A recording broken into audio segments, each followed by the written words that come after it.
এখানে ববি রাধার admit card ফিরিয়ে দেওয়ার জন্য কলেজের ভিতরে যায়, কিন্তু যখন সে রাধাকে হল টিকিট দিতে যাচ্ছিল ঠিক তখনই রাধার ফোনে তার স্বামী অজয়ের কল চলে আসে।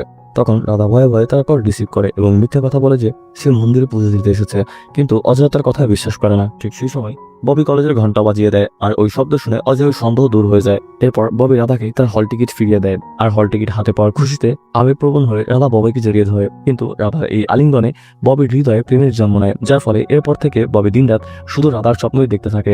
এমন একদিন রাধা যখন বাড়িতে একা একা বড় হচ্ছিল, তখন হঠাৎ ববি তার ফোনে মেসেজ করে এবং তার সাথে দুষ্টু মিষ্টি কথা বলতে শুরু করে, যার ফলে ধীরে ধীরে রাধার মনেও তার প্রতি ভালো লাগার জন্ম নিতে থাকে। এরপর সুযোগ বুঝে ববি রাধার কাছে তার ফোন নাম্বার চেয়ে বসে, কিন্তু রাধা তার মেসেজের কোনো জবাব না দিয়ে ফোন অফ করে দেয়। কিন্তু পরদিন সকালে যখন রাধার ফোনে ববির গুড মর্নিং মেসেজ আসে, তখন রাধার অজান্তেই তার মুখে হাসি হতে ওঠে।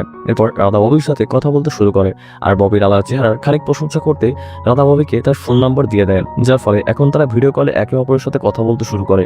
আর এখান থেকেই তাদের পরকীয়া প্রেমের কাহিনী শুরু হয়। পরবর্তী পার্ট দেখতে ভিডিওটি একটি লাইক দিয়ে চ্যানেলটি সাবস্ক্রাইব করে আমাদের সাথেই থাকুন।